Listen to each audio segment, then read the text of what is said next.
And we are live. Good evening or good morning, depending on where you are in the world. Welcome to episode 2 of Food for Thought Live. And this is a series, as you'll have gathered if you were tuned in for episode 1, that encourages people to engage in the issues, to find their warrior spirit and to take action from that place. And we always aim to inspire, to empower, to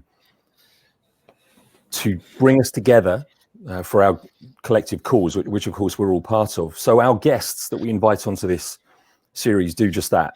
They inspire and empower, and I know this because that's what they do with me. They certainly inspire me.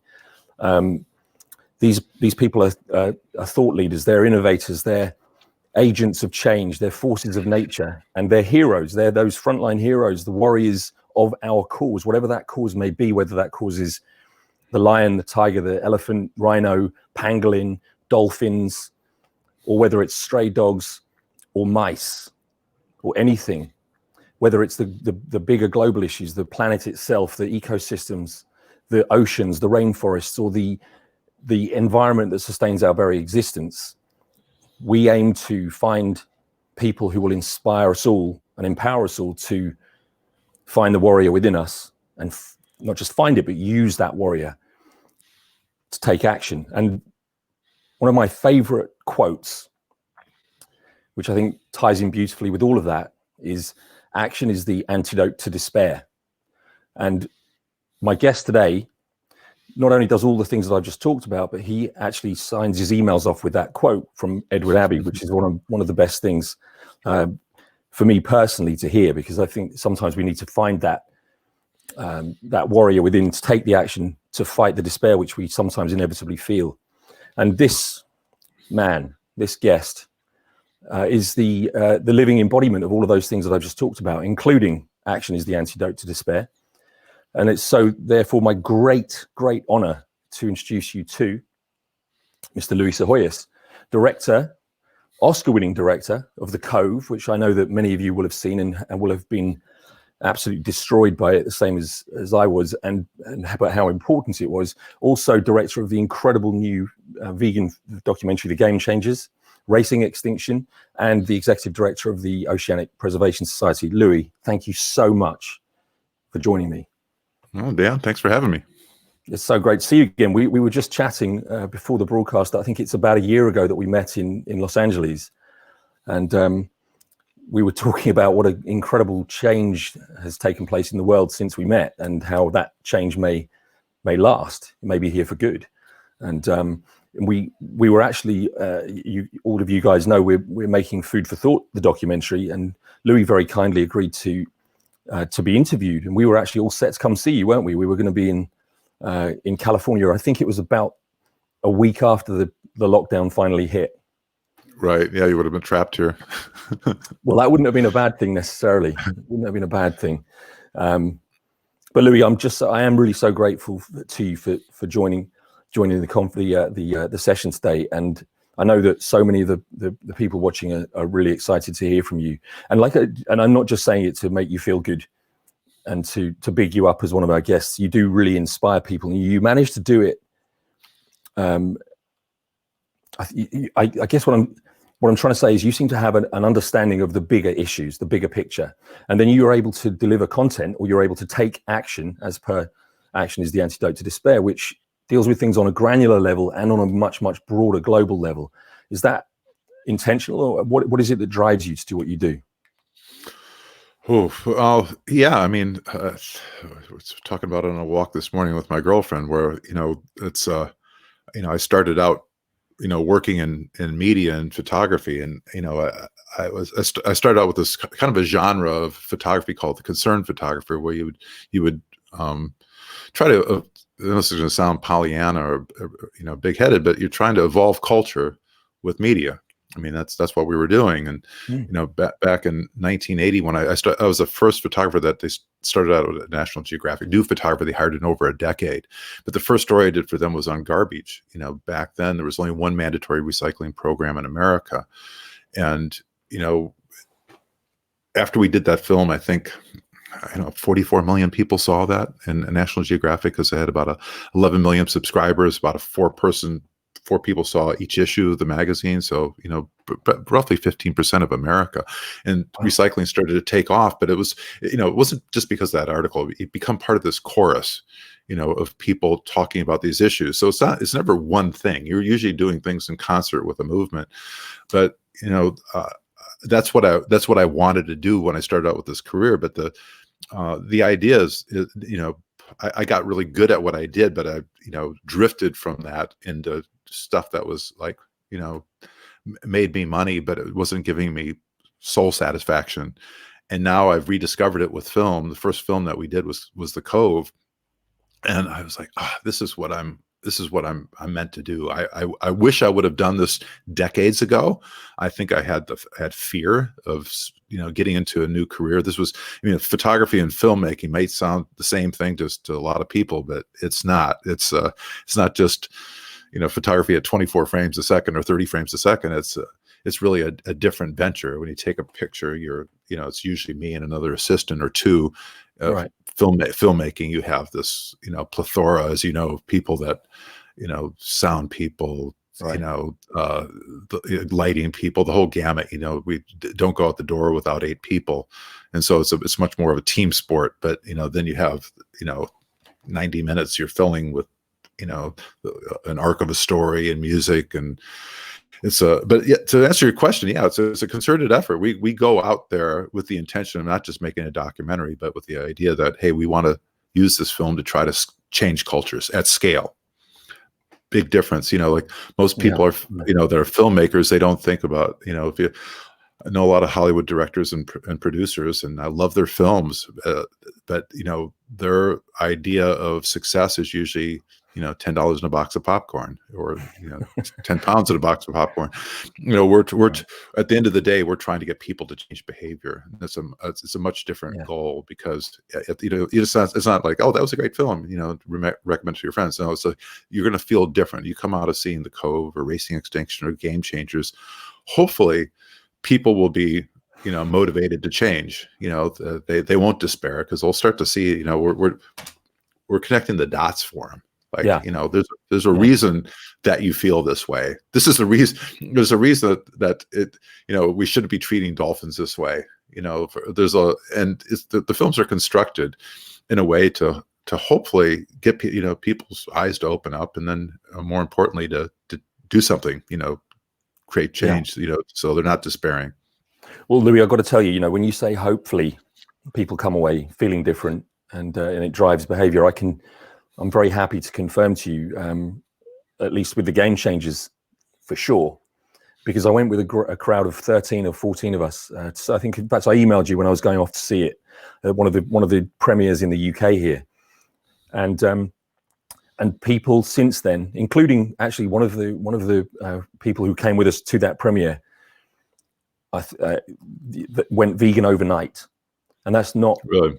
Absolutely, and it's not unique by any means. I mean, I've been contacted by more people who've gone vegan because of the Game Changers than any other film that I've known. And so, congratulations for that, and thank you, because I think it's an incredible achievement. It's no mean feat to do that, and it really is doing it.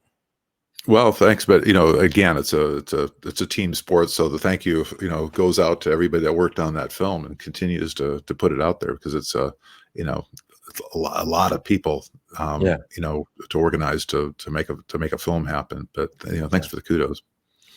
It's well deserved, and I think it's quite fascinating that, of course, it couldn't have been predetermined or pre-planned, but there you are making a film about the plant-based movement. And I think you've done it brilliantly, by the way, in terms of the way you've gone for a specific niche, in so much as the elite athletes, Olympians, the strongest man in the world, and all these. It's a very niche look at the plant-based benefits. But what I find fascinating is that you've done that or at least it focuses on a niche, as much as the benefits are broad and reach everybody. But what I think was incredible was the fact that literally just a matter of months after it premieres, we're in a global pandemic which relates directly to human beings' consumption of animals. Mm-hmm. Yeah, no, it's when we did that film, I think in the first 30 days, the film was on Netflix. The searches on worldwide searches for plant-based diet went up 350%. And I was in Australia, which was the country that the most viewed per capita was Australia, the UK, and America, which is counterintuitive. I wouldn't have thought that, but I'd only spent a couple days in Australia. It was at the end of a around the world trip that we did. It's literally around the world. We went to every continent in like less than 3 days. But I ended up in Australia, and I needed a break. And I just, I'd heard that a lot of people saw the film in Australia, but I wanted to know how much. So I just anecdotally, I was asking like the bellhop, the concierge, do you know a good vegan restaurant? So, oh yeah, everybody's asking about one. Why? Well, there's this film, The Game Changers. And, and I go to a restaurant and they'd have a vegan menu, and this wasn't just a vegan restaurant, and ask about it. So, this is this film, The Game Changers. The only person I met in Australia of 2 days that hadn't seen the film was a guy I used to work with at the United Nations. He's been working for a nonprofit. And he said, I haven't seen your film, but I've got to, because if I have a dinner party at my house, nobody's going to come unless it's vegan. So I know anecdotally, Netflix doesn't release numbers, but I know that the film has had a pretty, it's the kind of response that you can only dream of as a filmmaker. But to answer your question, it's like we had looked at the issue of, why, going vegetarian or vegan, which, had a huge stigma. And we were like, why?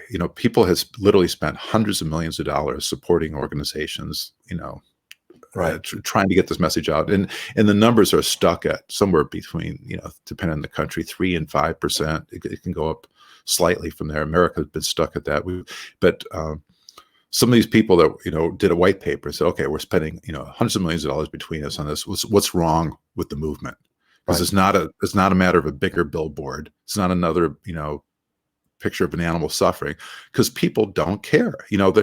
They're not eating animals because the animals are eating them in spite of it. They like the taste of the meat, and they have this belief that it's normal, necessary, and natural to eat that way. And until you combat the underlying problem that people have this stigma against it, you're never going to get any further than 3 to 5%. Because people don't. They're not acting out of compassion. They're acting out of self-interest. They have this belief, and at the core of the belief with men in America anyway, and I think probably the UK and Australia, you're marketed to from a very early age. It might seem subliminal, but if you take a look at the advertising, it's to be a real man, you have to eat meat. And so we looked, okay, if that's the case, then what's going to change people's position? Because if you look at the stereotypical vegan, and again, this is stereotypical, but like, purple hair and a nose ring, maybe kind of, the idea is that they're kind of scrawny or not, not that big and brawny, that, a guy is just going to look at a guy like that and say, well, you might be right. It might be the ethical thing to do, but I don't want to look like you. I don't want to have to be out in the street corner doing that, so I'm going to keep on doing what I'm doing because I want to be like the other guys. But if the research showed, if you had aspirational athletes deliver that message. So, one of the executive producers of The Game Changers is Arnold Schwarzenegger, who, started the gym rat movement in my era with a film called Pumping Iron. I forget how many times he was Mr. Universe, but he was the guy's guy. Yeah. And now he's gone more plant-based. And so you have him delivering this message. You have, Scott Jurek, the most accomplished ultra runner in the world. He's, he can run 165 miles in one day, 24-hour period. We're with him in the film when he runs the Appalachian Trail. So 46 days of 2 marathons a day, 11,000 feet of elevation and decline every single day for 46 days. And so that gets rid of that idea, like, will I have the energy and the endurance? Patrick Baboumian, one of the world's strongest guys, carried more weight, heavier weight, further than anybody in history ever recorded. He did it on the film, and he got bigger and stronger when he adopted a whole food plant-based diet. So you get this, we have these characters embedded in the film that are going counter to what a typical guy would think. So, Right. it's a little bit like a boot camp, I imagine. I was never in the Army, but the idea is you break people's myths down. Or like if you're going to become a lawyer, you have to break down people's preconceived notions of what's right and wrong. We do the same thing systematically in the film, so that at the end of the film, it's like, okay, endurance check, strength check, virility check. We do this wonderful scene in the film where we take, 3 plant-based super athletes, or just, high level collegiate athletes, and we give them a plant-based meal, and we send them off to bed with something called a Rigiscan, which measures nocturnal erections. And the guy will normally have about 6 to 7 erections throughout the evening, just sort of normal blood flow through an important organ, not related to wet dreams or sexual thoughts. And we gave him a meat-based diet, and measured the same people over the course of nights, and the difference could have been more pronounced. An average of something like a 10.4% bigger, harder erection, and a 350% longer duration erection. And what a lot of people don't realize is that erectile dysfunction is a precursor to heart disease, because all these problems that we have, like diabetes, heart disease, strokes, these are really, think of them as cardiovascular or plumbing issues. When you're clogging up one of the smallest arteries in your body, one going to your penis, you're gonna have to do something like Viagra to try to dilate the expand the blood vessels. And plants do that. Plants have a natural component of, I think it's nitric acid, that same thing that Viagra does, where it expands the blood vessels. Right. And so again, virility, strength, endurance. And so you get out of the film, you realize, like, maybe what's been keeping me back is my ideas. It's not it's the idea that meats is somehow adding to your life, is actually taking away. And one thing that's interesting is you go to the places where people live the longest without chronic disease, the so-called blue zones. There's 5 of them known in the world. About 95% of their calories come from a whole foods plant-based diet. Now, a young person, maybe like yourself, you might think you're going to live forever, but you start to see people, like your age, my age, start to fall down and die, and you look at what they're dying of, the things that meat creates. Heart attacks, diabetes, all these things can be reversed once you take meat out of your diet. Again, so I think, people say, what are the 5, most important things I can do to be an environmentalist? And I think food, and food, because it's like the key. It's going to be, first of all, you're going to feel better. You're going to look better. You're going to have more energy. You're going to be probably stronger if you're keeping your protein up. It's pretty easy to do on a plant-based diet. You'll have, better sexual appetite, because there's going to be more activity down there for a guy. It's a win-win-win all the way across the board. Environmentally, for the animals, obviously, the average person in the UK eats about 10,400 animals in their lifetime. So if you like animals, you want to save animals, adopt a plant-based diet. It's like I said, it's a win all the way across the board.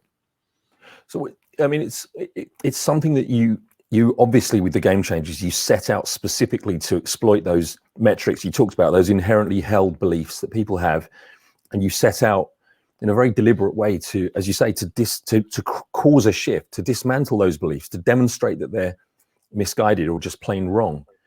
And is that something that you apply to all of your projects? Because it seems to me that all of your projects have deep meaning. They really do achieve that aim that you had right back at the beginning that you just discussed, of wanting to make a difference, do something that matters, that nourishes your soul. Yeah, well, with the Cove, I was coming from this journalist background where, the idea of journalism when I went to school was that you get both sides of a story and you try to remain neutral as you can. With the Cove, we were forced into a position because we couldn't get the Japanese fishermen that hunt dolphins and porpoises. We couldn't get them to talk to us. We tried for a good part of a year. We spent, when we finally got down to it, we spent, I can't remember, it was several hours on a Saturday with the Taiji Fishermen's Union. We got them on board. Then we spent 5 hours the next day with the local government. And at the end of it, they said, no, we're not going to cooperate. So we didn't have their permission to get their side of the story. So we thought, and this, for people who haven't seen the Cove is about the killing of dolphins in Japan. They kill them there for human consumption. They also capture them for the entertainment, market, for the sea worlds of the world. And this secret hidden cove that they have is where they kill more dolphins than any other place on the planet. So you can't get in there. But we devised a way to get in and to sneak in there using all sorts of surveillance techniques. See the movie if you want to see how it's an exciting film. But we were forced into showing a very kind of inherently one-sided view of the issue, because we couldn't get them to talk with us. And then then when we did the Game Changers, we started out talking to people that started the paleo movement, and then we started to realize that, God, they look foolish. They like the guy that actually came up with the paleo diet, he looks really unhealthy. And so you just it's almost just visually, you look at him and think, oh my God, that's it's so unfair, because people get unhealthy for a lot of different reasons. But we thought, well, do we really want to give these guys airtime? Do we really need to do they said, you said, or do we just say, right. we know, we if you look at the science, if you look at the data, we're on the winning side. We don't need to give a lot of rebut this issue. We wanted to spend our time here's the science. So not only are we going anecdotally to some of the top athletes in the world, when we went and looked at the data, who's going to deliver the scientific information, we had to be balanced out. You just can't give athletes saying this has been good for me. You have to show the science behind it. And so we went to the heads of Ivy League colleges around the world. So it's a head of nutrition at Harvard, head of sustainability at Yale. In the UK, we went to Chatham House, an independent think tank about what's it doing to climate change. So we didn't just pick some doctor with a white cloak that happens to be plant-based. We went to the top of the field, right? And everything's supported with all of our facts are supported by with papers, with scientific papers, and you can always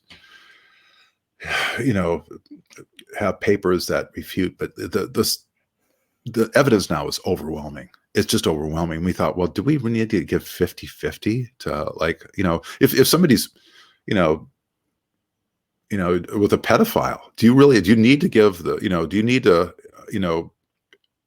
understand the pedophile, or the rapist, or the person that's doing, killing more people than anybody else on the planet to get their point of view? Kind of, you want to hear a bit of it, but I want to hear mostly about the side that you never hear from that much, Yeah. And so we just made an effort or a decision early on to say, okay, we'll let some people talk about that issue, but we're not going to give them 50-50. We're going to, we're talking about the virtues of what we know to be the right path, and then let people make a decision. The idea is try it, just try it one day a week. I'm not sure you can feel everything you need to feel after one day on a plant-based diet. But, we did this, in the Game Changers, we take 30 firefighters, and these are firefighters in America anyway. They all eat the same way. There's usually 2 or 3 guys that go out and get all the groceries, and they're eating, they're bringing in the meat and the greasy food, the stuff that's really horrible for you, the Cokes and stuff, and they all collectively, eat like shit every single day. And they, 67% of firefighters in America don't die from fighting fires or smoke inhalation. They die from heart attacks because they're eating heart attack food. And, Kip Esselstyn, who's the son of a very famous plant-based doctor, Caldwell Esselstyn, was a firefighter down in Austin, and he saw firefighters around him at his firehouse dropping like flies, and he said, let's get this. I'm going to cook for you guys. And, he did it for 28 days and got these people, on the right path. We did it with Kip, and we took 30 firefighters over 7 days, just 1 week, 21 meals. We gave them a whole foods plant-based diet, and their average cholesterol drop was about 21 points. Their average weight loss was about 6 pounds per person. And but some people, their cholesterol dropped more than 100 points in 7 days. The body just wants to heal itself. You give it Right. the right fuel, it wants to heal. And it's really, it wasn't that difficult for a lot of these guys to do it. They're, the people that were in this study, they knew the doctors said they have problems. Some of these guys were like 30 years old. And some of them were 70s and 80s, but a lot these are just like guys your age, and they're like, on the path to a heart attack. So they're doing this because they have to. I would submit that just about everybody in America that's eating a meat-based diet probably could. I know everybody could feel the difference in 7 days, because we've seen it. It's just like your body just wants to heal. About 40 years ago, I did when I was a still photographer, I took a picture of I was taking pictures of a heart transplant. And there's these guys. So I'm in the operating room where they've taken the heart out of this guy. It happened to be a brother of a friend of mine, and they're switching hearts, right? And they have this guy that they have about 4 hours to do the heart transplant. So these guys have taken a heart out of a kid in Florida, and they're transporting it by Learjet to New York City to Columbia University. And these guys, these two kids come in, they're like, grad students, medical students. They come in and they've got their masks on, and I've got my mask on, and he comes in with an Igloo cooler, and he's on the floor, and we're waiting for this heart transplant to happen. And he goes, "You want to see something cool?" I go, "Yeah." And he opens up the Igloo cooler, and on a glass Petri dish on ice is his heart, a human heart from the kid, and it's going boom, boom, boom, boom, boom.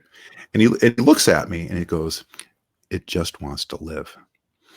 And I think about that now, and I think that's what everybody has, this heart inside them right now, and it just wants the right fuel, and we're giving it crap. We're giving it, these animal products. We're stuffing it with cholesterol, and your arteries are getting gunked up. It's causing, 80 to 85% of the diseases, chronic diseases we have, are reversible if you put the right fuel in.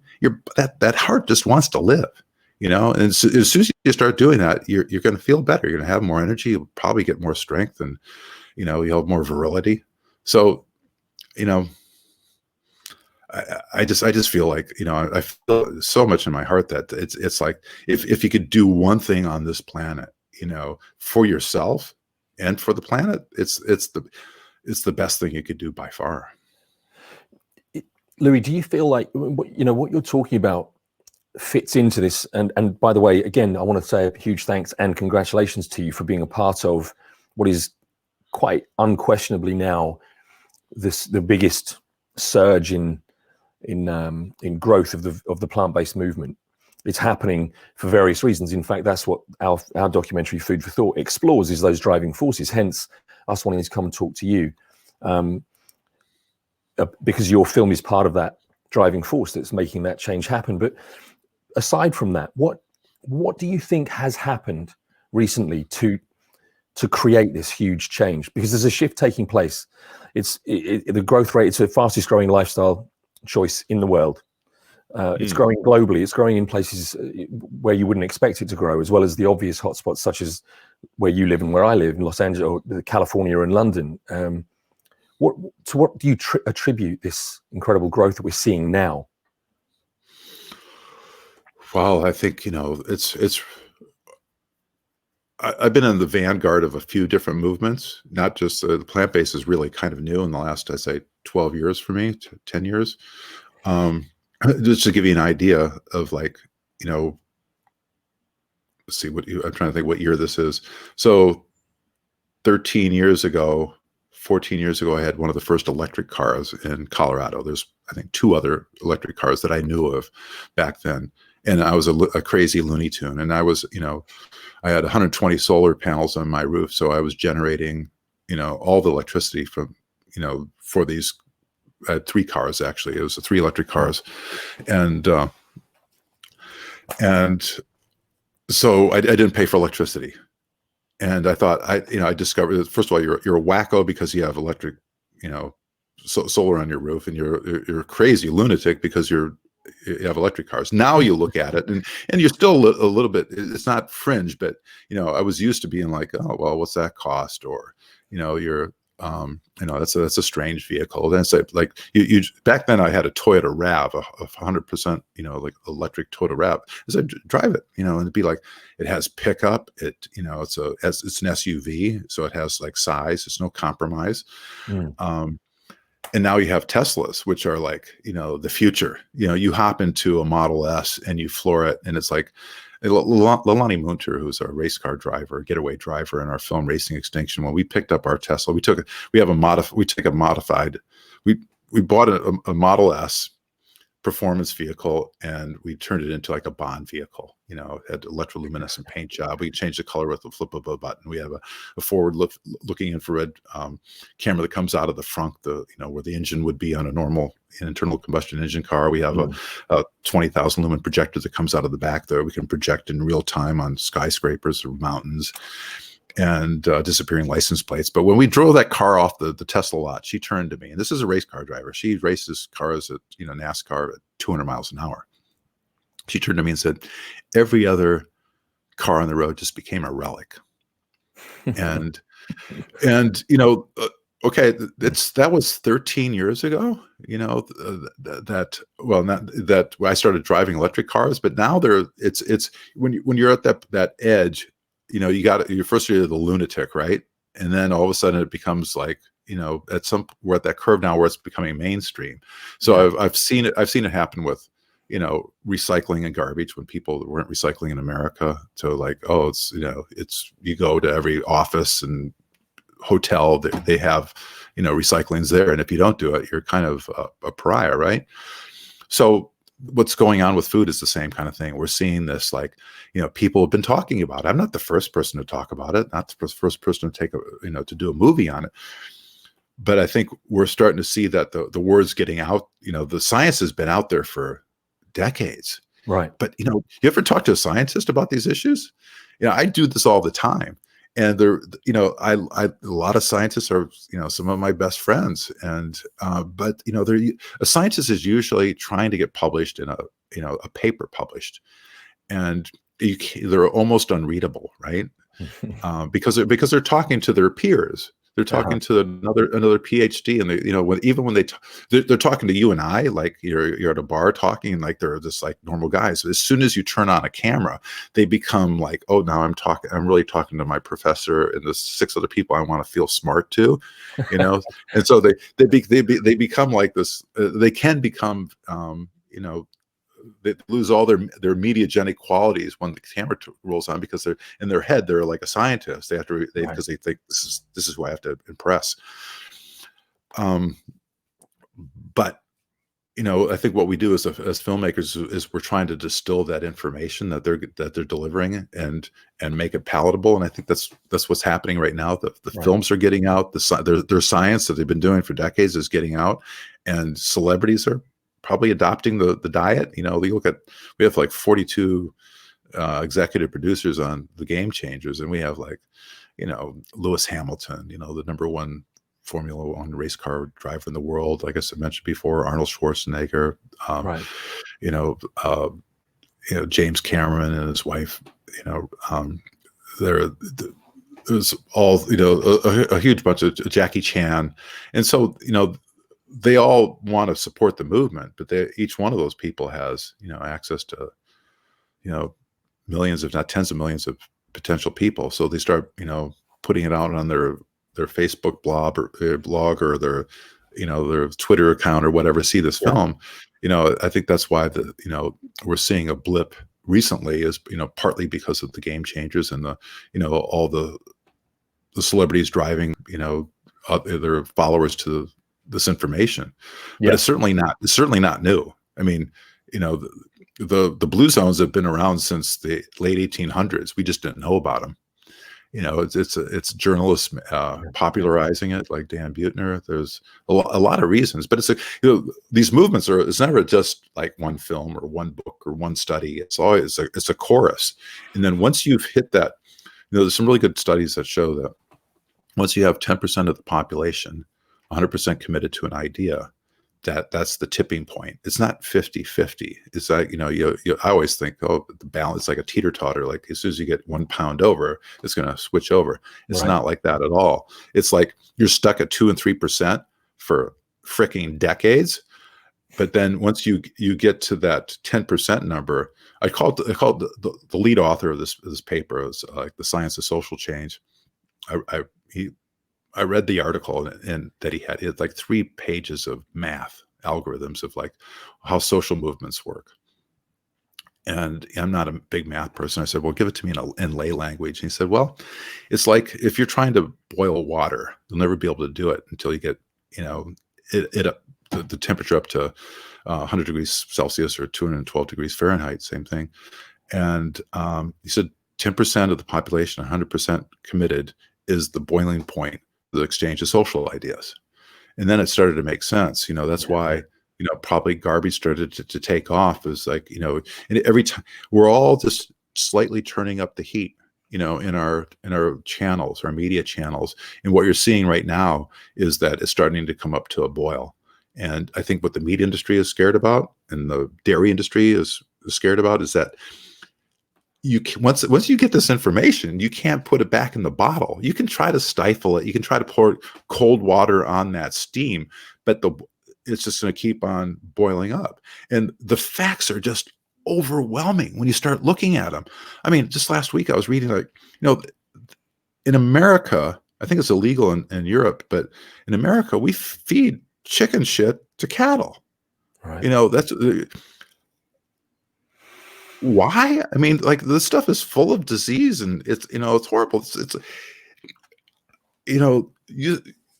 every way you look at it, environmentally, freshwater use, what it's doing with climate change, what it's doing to your health.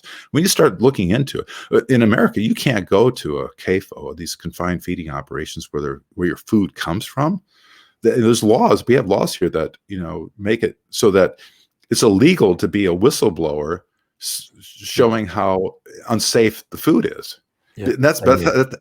So they're scared. They're very scared that this is going to go out into the public. And then once you have that image in your head, you can't unsee it. Like once you see the Cove, you see how dolphins are, what happens to the animals that aren't selected for your dolphinariums around the world. You probably don't want to go to a dolphinarium anymore, like a SeaWorld or a Seaquarium or whatever they're getting these animals from. And you don't want to, if you saw what went into a chicken or how they were raised, we're confined right now for 2 months. I've got a nice place. I live on the bay. I eat, groceries get delivered. Well, the chickens, they spend all their life standing in chicken feces.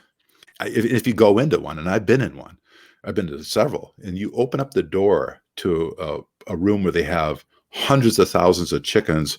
And this is, by the way, this is free range. That just means that they can walk all over their shit and be, 9 to 1 square meter, 12 animals. You can't breathe because the ammonia for the urine smell, because these animals, you can't take them outside because that's what causes, that's what they're all worried about is a pandemic from these animals. Because if you take them outside and they go to a pond and drink water, where that's going to attract ducks, and all influenzas come from ducks. So that, H1N1, these really horrible diseases that people, it'll make COVID look like a summer cold. What the epidemiologists, virologists are really worried about is some like a bird flu, which is much more infectious and much more deadly, getting out there. And so there, we talk about people getting, the last 2 pandemics, COVID and SARS were caused by, bats, probably in the markets, infecting an intermediate species, a spillover species like a civet cat or a pangolin. But what's interesting is I've been just researching this, and in America we just we glom onto all these conspiracy theories, like, oh, it must be the Wuhan virology clinic, or it must be somebody did this intentionally. Well, they actually eat bats in China. they eat it, for traditional Chinese medicine. You can just Google it. There's scientific papers that are talking about the virtues of literally eating bat dung. They eat bat dung because there's something in Chinese culture called zhenbu, which means filling the void. So that the idea is that, well, we'll stay on the erection thing. If you eat something hard like a rhino horn or a snake, which looks like a penis, that you'll have, it'll get rid of your, erectile dysfunction issues. Likewise, if you eat a bat can, see at night. It'll help, your night vision, right, or correct your vision, or glaucoma. So they actually sell bats in the market, which is a much more feasible scenario when you think about it. If you're selling if you're actually selling bats in the market, it makes it a lot easier to explain than some sort of deviant wicked mad genius in a virology lab. It's much easier to spill over that way. And I've been to the markets and and racing Extinction, the markets that created SARS, and right, you see everything under the sun there. And when you bring these animals in from the wild, ducks, bats, there's several hundred viruses in bats, and it doesn't kill them. They have antibodies to deal with all this, but it's only a problem when we start interfering with them, we start eating them, that this all comes into play. And now with the it's. And by the way, this isn't just a Chinese problem. What I'm saying is, like, this is a meat eating problem, right. Because there's, and I've been, I'm doing a film right now on the relationship between food and pandemics. And when you talk to the people that study this, they were like, this is bad. We've been warning about this one for decades. When our president says, oh, nobody can see this coming. Well, yeah, except for all the people that have been warning about it for, 2 or 3 decades, or the people that Right. have fired. This has been coming for a long time. And this, this brave new world that we're seeing, well, they're afraid that this is going to be with us forever, because, they're always trying to stay one step ahead. But once you get a virus to go out, you can't put it back in the bottle so easily. And this one, the coronavirus, not that bad compared to what it could be. And they've been warning about it for decades. And that's what I'm scared about, is that, we've normalized, once this could this be normalized, going around in a mask? We were talking about before Absolutely. this, I just was on a plane. I had to go for my mom's funeral, and I travel a lot for a living. And if I had to do that, I might think of a new career. If I had to wear an N95 mask for a 17-hour flight, that's tough. It's like, sucking through your air through a double matted sweater. It's not fun. And if you're thinking every time you take a breath that a coronavirus or a bird flu could be seeping through it, it's like, why would you do that? Why would you subject yourself to? Why would somebody want to let you into their house to be filmed if you could, potentially, kill them? We used to joke that when, you take a bad picture, when it's a photographer, like, nobody dies. In this case, you make a film, you could, be infecting people and potentially killing them. So you have to, everybody has to think about their business differently. But the point is, 3/4 of the infectious diseases that we have are caused by eating birds, cows, swines. So to me, it's real simple. Get rid of the animals out of the system, and you reduce the potential greatly for this happening again. But we've normalized it. I'm just afraid that we're going to say this is really horrible, but I guess that's the norm. So then another pandemic comes along created by birds. It's like, oh, we're used to it. We got to eat our meat. And hopefully we can turn up the heat, turn up the steam on the plant-based movement before this becomes normal. Because, we have it pretty good. We're not talking from the hospital. I know people that have had it, and I know people that have died, mostly, nobody close, but, people have a lot worse off than I do. There's 25 million people out of work in America right now because somebody probably eating bats in China. And they used to accuse us of like culinary imperialism when we did the Cove, because, oh, they say, you eat, we eat, dolphins, but you eat cows, pigs, and chickens. And, they're right. What's the difference? But the thing is, dolphins are toxic with mercury, not just a little bit, but a lot. All the meat that's been tested, all the dolphin meat and porpoise meat that's been tested in Japan over the last 20 years has shown, 5 to 5,000 more times more mercury than allowed by, Japanese law. If it was a fish, but of course they're mammals. So, but my response is, yeah, if you want to protest, cows, pigs, and chickens, join the chorus. We're doing it over here. Sure. With that in mind, you've just made a link between exactly that issue, that it's not just a foreign problem. You've talked about factory farms, you've been to them, and you've even just talked about the fact that 3 out of 4 diseases are born from our consumption of animals. You've just talked about the fact you're making a film about this. Is that anything you can talk about? I know you're a busy man and you've got a lot of films coming up, but is that one that's public knowledge yet?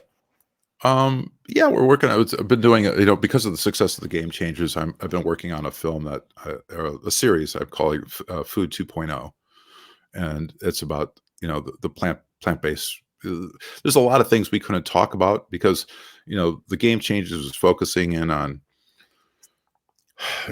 athletes and performance, and then it just sort of switches to chronic disease after that, because James Wilkes, the protagonist in our film, he won the Ultimate Fighting Champion, and then his father had a heart attack in the middle of the film, and then we use that as an opportunity to talk about, it's not just helping performance, but it's actually help you live longer. And so he gets his father on a plant-based diet and gets him on the road to recovery. But there's a lot of things we couldn't talk about in that film. I live in Sausalito, California, and one of the people that we interviewed for that film, the Game Changers, was Dr. Dean Ornish, and he's a doctor that's, if you come here, I'll introduce you to him, because he's the doctor that first proved that you could reverse heart disease with a whole foods plant-based diet. At that time, it was thought that you have to have drugs or stents or bypass surgery to combat heart surgery, or to combat heart disease. And he's reversed it with, plant-based diet. In fact, people that are in line to get a heart transplant didn't have to do it because of his diet. And he's also reversed early stage prostate cancer and early stage type 2 diabetes. And right now he's trying to reverse Alzheimer's. There's no known cure for Alzheimer's. And when we started working on that project, I thought, man, there's so many more benefits to this diet than just, performance and living longer. And so this series I'm working on is going to try to exploit those things that we couldn't talk about, or we didn't have the opportunity, because you have 90 minutes for a film. It's like, and once you open up that can of worms, it's a bad analogy. Once you open up that dialogue, there's just so many things you can do in 90 minutes. And so now we're, using it to explore, episode 1 right now, at least the idea is to talk about the relationship between pandemics and, animal agriculture, in particular, industrial animal agriculture. Now, you mentioned films and 90 minutes, and in another roughly 90 minutes, you did an incredible job with Racing Extinction, which I'd love to talk about a little more. And you mentioned, when you talked about the Tesla that you rigged up with a projector, and can you talk about how that worked? And I'm going to show some images of it while we're talking too. It was an incredible. And actually, what I want to show first, I want to share with everybody just the reach that Louie and his team achieved with this endeavor. Can I let you talk about it for a minute? I'm going to go get a charger because I see I'm at 9% here. Go. So you got it for 20 seconds. Go for it. So for anyone who hasn't seen the Game Changers, the Racing Extinction, I can't recommend it highly enough. And as Louie will no doubt articulate when he's back with a charger, the impact that it had was absolutely staggering. Let me show you, if I may. the impact that Louie's film actually had. So here we go with some stats. And the one in the middle is the one you're looking at.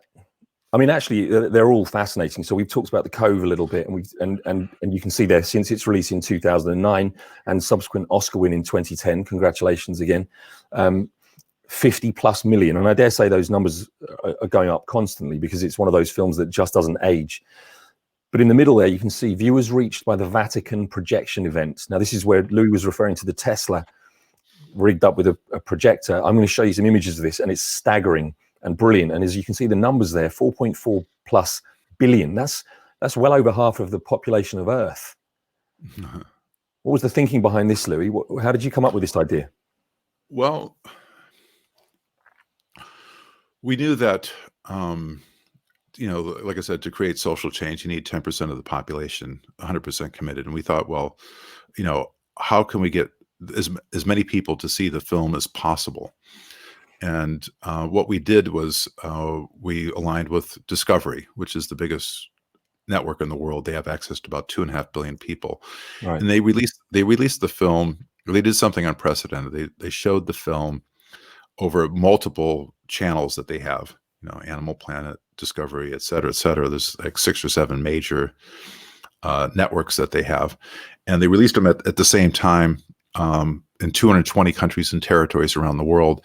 And just by the end of the first day, 36 million people had seen the film. Okay, that's still, even if you have, let's say, 100 million people over a course of time, it still doesn't get you to that 10% number.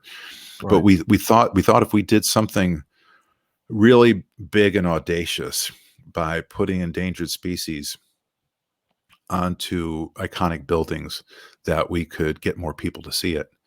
And again, the Racing Extinction is about the Anthropocene.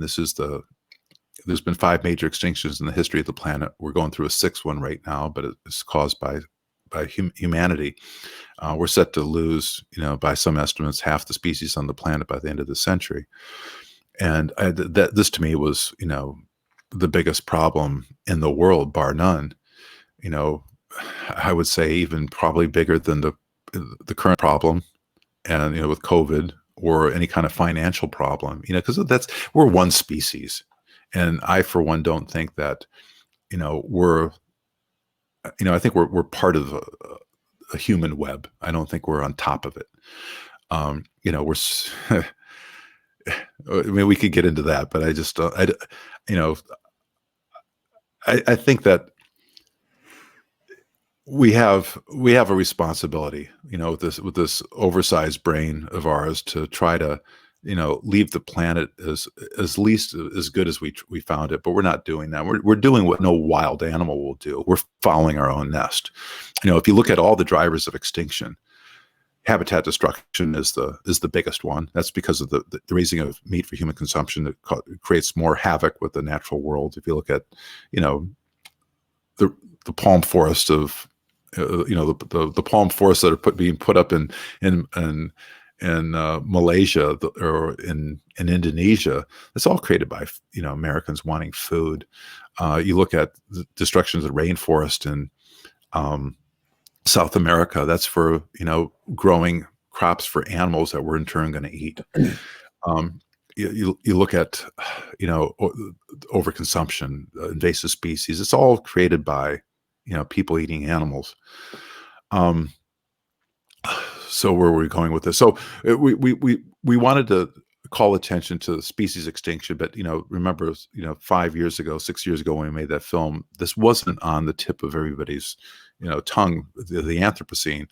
And so we thought if we could put endangered species on iconic buildings like the Empire State Building, that we could create attention to it. Now, back then, our distributor, Discovery, said, "Oh, well, it's going to cost more money." I said, "I'll come up with the money. Don't worry about that." He said, "Well, we already had an ending. We already premiered the film at Sundance, and it had projections on the United Nations, but we couldn't get crowds there to look at it because the city said if we had more than 2,000 people show up, they would shut us down." Right. And so I spent 4 years trying to get permission from the city of New York to get permission to do projections of endangered species on the Empire State Building, and we had we did it on the south side of the building, and this had never been done before. And they said, well, first of all, Discovery said, well, it'll be a non-event, because on a summer night in New York, everybody's going to be in, all the important people are going to be in the Hamptons, big vacation spot, or be over in Europe on vacation.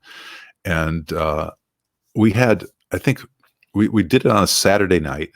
We stopped Fifth Avenue in New York like it was the Easter parade. You could see people just, flooding the streets. You had, tens of thousands, if not hundreds of thousands of people on rooftops. And we had 939 million media views by Thursday, top trending story on Facebook and Twitter for 4 days worldwide. And I thought, man, we couldn't get any more attention on the subject than that. And then the Pope called. The Pope, the Pope is named after, St. Francis of Assisi, the patron saint of animals. Right. And while world leaders were at COP21 deciding the fate of, the world with climate change, he wanted to remind world leaders who were, meeting there that there's more was at stake than humanity. The life as we know it was in the balance. All the other creatures that depend on us to do the right thing were in jeopardy.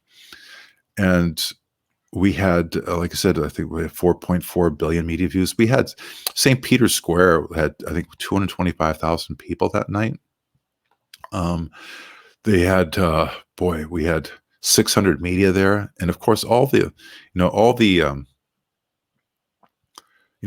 that showed up at the square, they all have cell phones, and they have cell phones, and they also have, Twitter accounts and Instagram and Facebook, and they put this out there, and we had just billions and billions of people tweeting, and we constructed it so everybody that was there that had a cell phone could be, we call them hero images, that these, you might be looking at and say, oh boy, I like lions, and then that gives, we had it up there for 6 or 7 seconds, because that gave you enough time to lift up your phone, take a picture, and then save it, and you could share it with your network later on.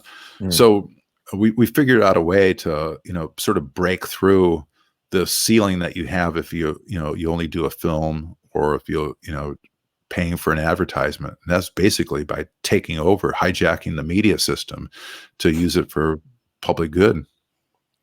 So it's pretty incredible. It's pretty incredible after people saying that you're crazy and you're foolish and this will never happen. It'll be a waste of money and not be a success. And then those projections actually led to the laws in America that prevent, depending on the states, 10 to 12 of the most endangered species from entering American ports. So there's a lot of, and plus it was just beautiful to see, when you pull off something that, and these images, by the way, are not all mine. This is Joel Sartori, filmmaker that I used to work with at National Geographic. These are basically, we curated the show with my friends and, in the industry, both stills and filmmaking. Again, that's one of Joel Sartori's work there. We used Louis Schwartzberg. They used tons of people. This is Travis Threlkel. He's a projection partner at Obscura Digital.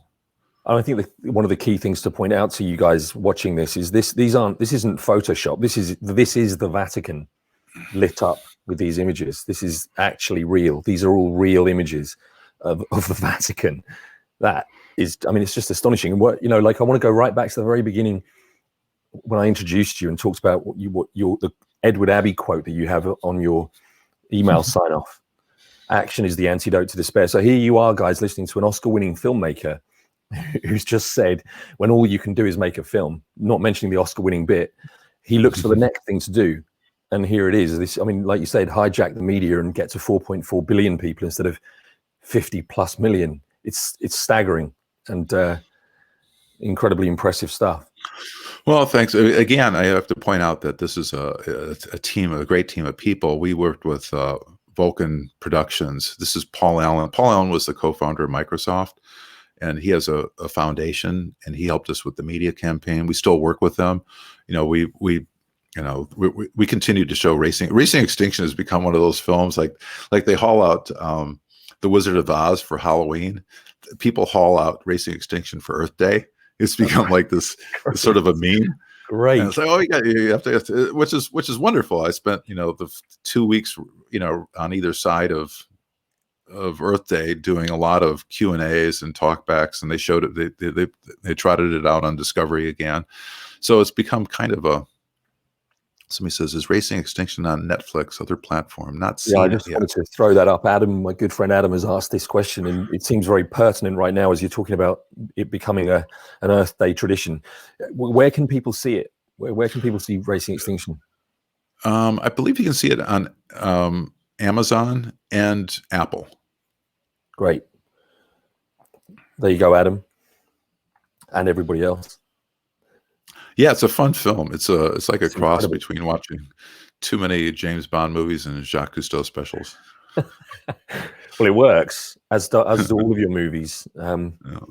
Yeah. And you know, we as per some of the comments that are coming through, we're all eagerly anticipating the next one as well. Especially as you say that you know, delighted to hear in a sense you're creating a follow-up or part of a series with regards to the plant-based movement, because we're certainly in need of that right now, and it seems like things are moving in the right direction for sure.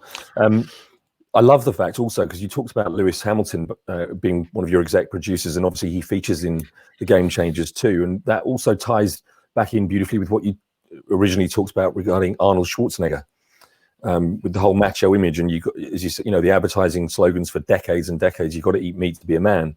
And wonderful job that Lewis has done just by going vegan and being a petrol head and having millions of followers. Now it's cool to be vegan even if you're into your cars as well. And that's, as you say, the way celebrities are just changing things just by virtue of the fact that they're living it. Yeah, the getaway driver in Racing Extinction, Lolani Mutu, I mentioned before, she's on her car. She, the first car that she did with a environmental message was the Cove. She did a Cove car, then a Blackfish car. Blackfish was another film about dolphins in captivity. She did a vegan car, Right. and so at the last, she did about 9. NASCAR as an offshoot of NASCAR. So she, at her tents, she served up something like 50,000 veggie burgers, from Beyond Meat or from Impossible Meats. But she races her cars with the idea. First of all, she's going to get a lot of attention because she's a female driver in a male-dominated sport. But she's using her car to put out these messages of, environmental messages. And so she gives out Impossible burgers, at her tent. And I think, like I said, it's like 50,000 of them over the course of, a couple of her debuts. So she says, if we're only talking to the people that will listen to us, who's going to talk to the people who won't? And so she uses her car as a way to deliver this message. So, just another way of sort of going against type, or using the media to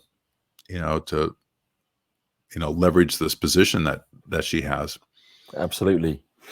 Louie, you just hit the nail on the head with one of the themes of this series, which is, you've just talked about, Leilani's. By the way, I was watching one of Leilani's interviews recently, and I follow her on Twitter. I think she's amazing, and I'd love to get her on this. Actually, I'd love to have her on this. So feel free to make an intro there as well if you'd like to.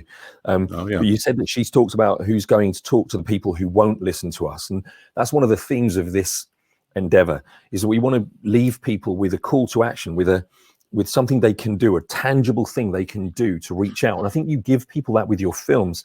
But I'm just really curious to know, because your mind works in a fascinating and very impactful way. You've demonstrated that with your movies and the things you've shown us tonight. I want to ask you what other things you think people can do, especially now in the light of a pandemic, which is, as we've discussed, zoonotic in origin. What do you suggest people do to broaden their reach, to increase this ripple effect and get more people up on the boil and get to that 100%? Well, I mean, it depends on who people are, right? It's one thing for me to be, I don't want to dictate what people should be doing. I think the best thing that people could do is, just figure out what are you best at, whoever you are. If you're if you're in law, I mean, nature needs more lawyers, to defend what we have. If you're a copywriter, if you're, whatever you're doing, try to use what you're best at to try to, flip that to work for the, for public good. Again, I was like, I was just talking about it on a walk with my girlfriend this morning. It's like, man, I thought, man, I wish I could have done this. I wish I would have started this, 20 years ago, working on films. And somebody had told me, well, you probably would have been a shitty filmmaker 20 years ago. But I think that you've gained, whoever is listening, you've gained a lot of life knowledge about what makes you work better. So, you're touching on something here I want to talk about. It's just that if you have a career where you're just making money and you're thinking, man, this isn't feeding me. It's not giving me what I want. There's probably a really good reason for that, because Right. if you're just worried only about yourself, that's fine. We need to cover the bases, like Maslow's hierarchy of needs. But the highest one is self-actualization. You go up there and you it's where you start taking what you've learned after you have subsistence and you have all the love you need. You're trying to give back. So you probably, if you're working in a field, you can probably adapt that field to what you're really good at, to working for the greater good. So that's probably, you probably gravitated into that because you were good at that.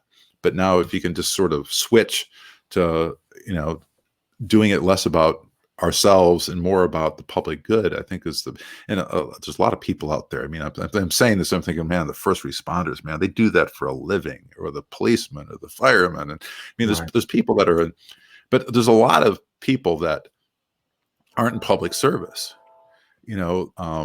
and they don't know what it's like. They don't know the good feeling that they have. When you're a teacher, what makes you feel, even though they're getting paid a lot less, they get rewarded by, knowing that they're helping other people. And that's what really makes us, feel good. I'm working on a film right now with the Dalai Lama and Desmond Tutu. It's based on a book they did called The Book of Joy. And, they wanted the book and the film to be to be secular, not about religion, and because they think that this is a universal message. And they said, I looked at 15 hours of footage of them talking about this subject, like, what's it mean to be human? And the only thing that'll give us true joy, make us feel like we're like if you ever get, you get that gig, you make this amount of money, you get, and once you've attained that level of like what you think is going to make you happy, it kind of comes and goes and vanishes. It's because it's like, it wasn't really supporting the public good. When you're doing something for something bigger than yourself, that gives you joy, real joy, so that you feel like, oh, this is what I'm, put on the planet for. And that's because that's what we're all put on the planet for. And I think, and then when you find that, it's, it is self-serving. It makes you feel good, but there's nothing wrong with that, because it's helping other people.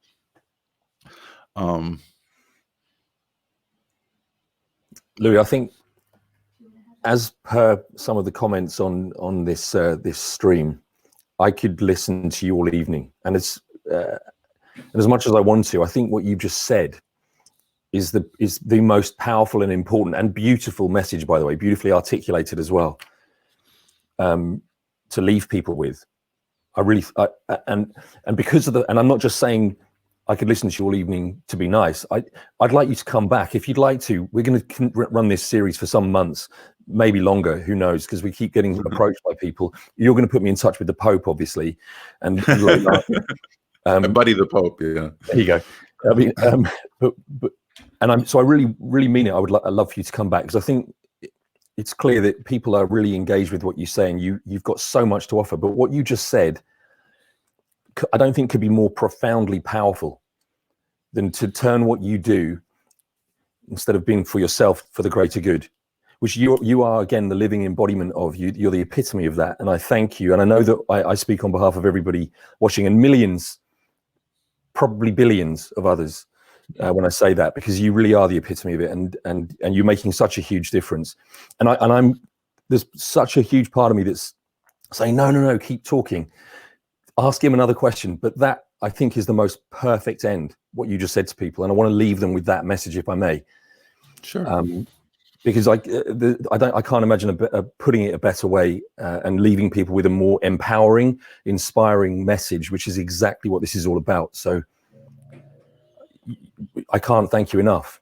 No, well, you're welcome, Dan. Appreciate it, and I'll hook you up with Lonnie, and we'll talk again when you want to.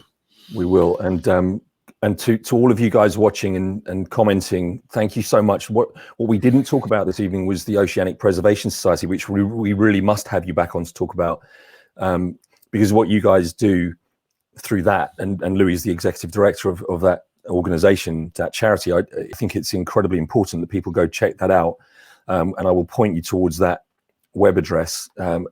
Giles, my co-director on Food for Thought, has placed, in terms of Adam's question around where can you see Racing Extinction, Giles has put the link into the comments on Facebook, so you guys can click on that link. Obviously, where I'm sharing on screen, it's just a visual you can't click on.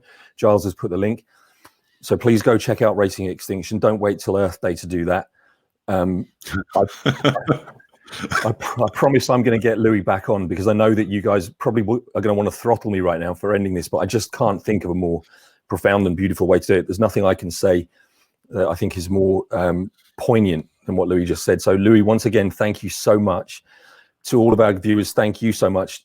Please tune in on Friday at 7 p.m. where I'll be talking to my dear friend Peter Egan, an incredible national treasure of an actor who's just started Afterlife 2, who was also, as you all know, an incredibly powerful voice for animals. He'll be joining me same time Friday right here. Don't miss it. He's an awesome human being, and I'll be announcing my next guest, which will be Sunday as well. So thank you all. But just one more thank you to you, Louie. You're a living legend, my friend. And it's about the team. Thanks, Dan. Thank you. And see you all soon, guys. Thank you.